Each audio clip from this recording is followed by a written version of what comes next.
Hello friends, मैं मिताली आप सभी का स्टडी फॉर गोल्स पर स्वागत करती हूँ। फ्रेंड्स, आज के इस वीडियो में हम झारखंड सामान्य ज्ञान से संबंधित कुछ महत्वपूर्ण वस्तुनिष्ठ प्रश्नों पर चर्चा करेंगे। तो फ्रेंड्स, आज के प्रश्नों की सीरीज को स्टार्ट करने से पहले हम पिछले वीडियो के प्रश्न के उत्तर को जानेंगे। तो पिछले वीडियो का प्रश्न था कि झारखंड में नवीकरणीय ऊर्जा विभाग एजेंसी का गठन कब किया गया है। तो फ्रेंड्स, का राइट आंसर है ऑप्शन नंबर ए 2001 में। ठीक है, तो चलिए हम आज की सीरीज को स्टार्ट करते हैं। तो आज का हमारा पहला प्रश्न है कि टॉलमी ने झारखंड को किस नाम से संबोधित किया। तो फ्रेंड्स, का आंसर है ऑप्शन नंबर डी मुंडल। ठीक है, अब हम बढ़ते हैं अगले प्रश्न की ओर। तो हमारा अगला प्रश्न है कि किस जनजाति के लोगों द्वारा सबसे पहले झारखंड राज्य निर्माण की प्रक्रिया शुरू की गई थी। तो फ्रेंड्स, का राइट आंसर है ऑप्शन नंबर सी मुंडा जनजाति के द्वारा। ठीक है, अब हम बढ़ेंगे अगले प्रश्न की ओर। तो हमारा अगला प्रश्न है कि जहांगीर के पुत्र शाह सूजा ने किस क्षेत्र को अपनी राजधानी बनाया था। तो फ्रेंड्स, का राइट आंसर है ऑप्शन नंबर बी राजमहल को। जहांगीर के पुत्र शाह सूजा ने राजमहल को ही अपनी राजधानी बनाया था। फ्रेंड्स, अब हम बढ़ते हैं अगले प्रश्न की ओर। तो हमारा अगला प्रश्न है कि सफहोड़ का अर्थ क्या है। तो फ्रेंड्स, इसका अर्थ है ऑप्शन नंबर सी सिंगबोंगा के प्रति समर्पण। चलिए अब इसके बारे में भी हम जानकारी लेंगे। तो सफाहोड़ आंदोलन यह 1870 ईस्वी में हुआ था और सफाहोड़ का अर्थ होता है फ्रेंड्स सिंगबोंगा के प्रति समर्पण। और इस विद्रोह के अंतर्गत लाल हेम्ब्रम उर्फ लाल बाबा ने आदिवासियों के धार्मिक व चारित्रिक उत्थान पर बल दिया है। लाल बाबा ने इस आंदोलन में शामिल लोगों को राम नाम का मंत्र दिया तथा मांस मदिरा के सेवन से रोका है।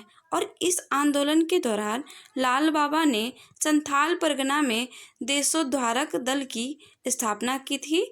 और इसी आंदोलन के दौरान लाल बाबा को पेका मुर्मू, पगान मरांडी, रसिक लाल सोरेन तथा भत्तू सोरेन का सहयोग प्राप्त हुआ था।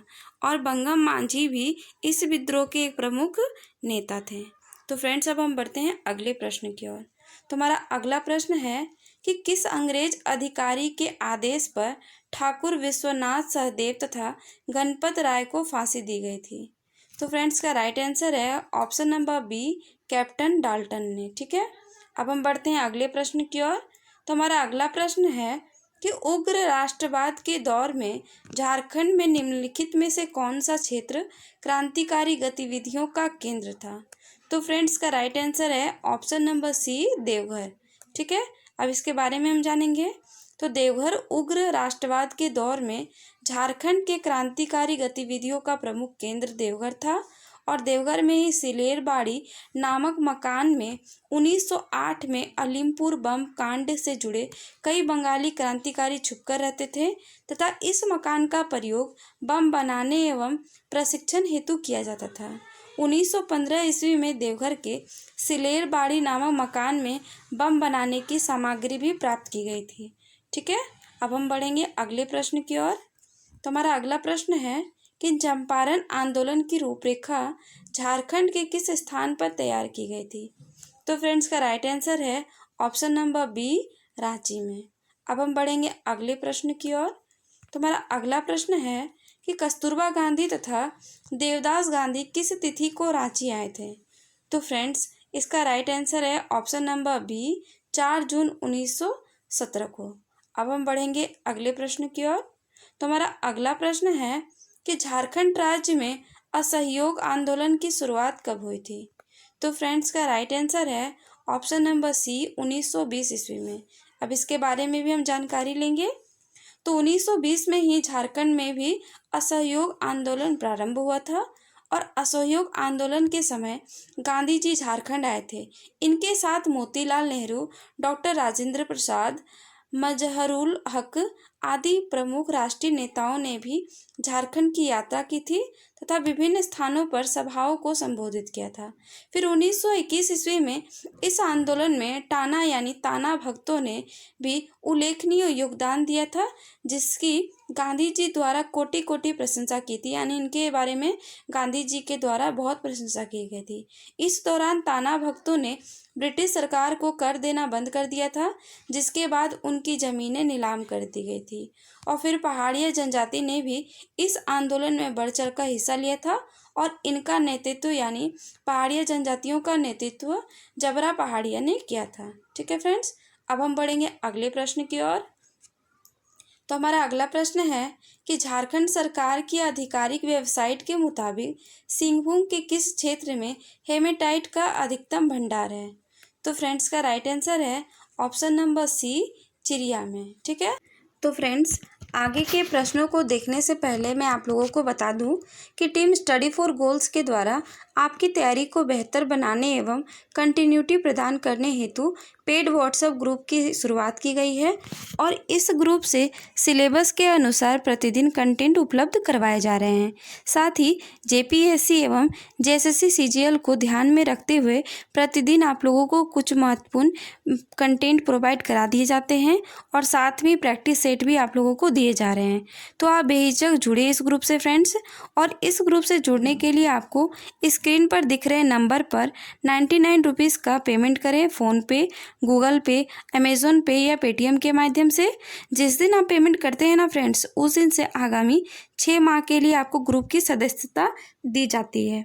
तो फ्रेंड्स स्टडी फॉर गोल्स के इस प्रयास से अवश्य जुड़े तथा अपनी तैयारी को बेहतरीन बनाने के लिए हमारे साथ जुड़ना बिल्कुल भी ना भूलें। तो फ्रेंड्स चलिए बिना देरी किए हुए हम आगे के प्रश्न को देखते हैं। तो हमारा अगला प्रश्न है कि झारखंड के मुंडा भाषा परिवार में निम्न में से कौन सी भाषा शामिल है? तो फ्रेंड्स का राइट आंसर है ऑप्शन नंबर बी, खड़िया। ठीक है, अब हम बढ़ेंगे अगले प्रश्न की ओर। तो हमारा अगला प्रश्न है कि लातेहार जिले में किस स्थान को आमतौर पर छोटा नागपुर की रानी के रूप में जाना जाता है? तो फ्रेंड्स का राइट आंसर है ऑप्शन नंबर बी, नेतरहाट। ठीक है, अब हम बढ़ते हैं अगले प्रश्न की ओर। तो हमारा अगला प्रश्न है कि झारखंड के जमशेदपुर में जन्मे प्रसिद्ध निर्देशक, निर्माता और लेखक कौन है जिन्होंने सोचा न था नामक अपने द्वारा निर्देशित डेब्यू बनाया है? तो फ्रेंड्स का राइट आंसर है option number C, Imtiaz Ali. ठीक है, अब हम बढ़ेंगे अगले प्रश्न की ओर। तो हमारा अगला प्रश्न है कि झारखंड में कौन सा त्यौहार मवेशियों की पूजा से संबंधित है? तो फ्रेंड्स का राइट आंसर है option number C, Sohrai. Sohrai ऐसा पर्व है जो झारखंड में मवेशियों की पूजा से संबंधित है। अब हम बढ़ेंगे अगले प्रश्न की ओर। तो हमारा अगला प्रश्न है कि उत्तरी मुंडाओं की मुख्य भाषा इनमें से कौन सी है? तो उत्तरी मुंडाओं की मुख्य भाषा संथाली है फ्रेंड्स। ओके, अब हम बढ़ते हैं अगले प्रश्न की ओर। तो हमारा अगला प्रश्न है कि झारखंड के किस जिले में टैगोर पहाड़ी स्थित है? तो इसका राइट आंसर है ऑप्शन नंबर सी, रांची में। ये जो टैगोर पहाड़ी है यह रांची में अवस्थित है। अब हम बढ़ेंगे अगले प्रश्न की ओर। तो हमारा अगला प्रश्न है कि झारखंड के प्रथम मेगा फूड पार्क का उद्घाटन किसके द्वारा किया गया था और जिससे 6000 व्यक्तियों को रोजगार मिलने की संभावना थी? तो फ्रेंड्स का राइट आंसर है option number B, Harsimrat Kaur Badal के द्वारा। ठीक है, अब हम बढ़ेंगे अगले प्रश्न की ओर। तो हमारा अगला प्रश्न है कि झारखंड के प्राचीन संस्कृति विरासत निम्नलिखित में से कौन सी है? तो फ्रेंड्स का राइट आंसर है ऑप्शन नंबर बी, छऊ। यह हमारी प्राचीन सांस्कृतिक विरासत है। ठीक है, अब हम बढ़ेंगे अगले प्रश्न की ओर। तो हमारा अगला प्रश्न है कि जोबा मुर्मू द्वारा लिखित ओलन बाहा नामक पुस्तक किस प्रकार का संग्रह है? तो फ्रेंड्स का राइट आंसर है ऑप्शन नंबर ए, ब्राह्मी। ठीक है, अब हम बढ़ेंगे अगले प्रश्न की ओर। तो हमारा अगला प्रश्न है कि झारखंड के किस शहर से कर्क रेखा गुजरती है? तो फ्रेंड्स का राइट आंसर है ऑप्शन नंबर ए, रांची। झारखंड में कर्क रेखा रांची से होकर गुजरती है। तो फ्रेंड्स आज की सीरीज में इतने महत्वपूर्ण प्रश्न थे। अब हम आज के प्रश्न को देखेंगे जिसका आंसर आप लोगों को कमेंट बॉक्स में कमेंट करके देना है। ठीक है, तो आज का प्रश्न है कि हाल ही में गोपाल भेंगरा का निधन हो गया। वे संबंधित डैश से थे, यानी वो संबंधित किन चीज़ों से थे। Option number A cricket, option number B तीरंदाजी, ऑप्शन नंबर सी फुटबॉल या फिर ऑप्शन नंबर डी हॉकी।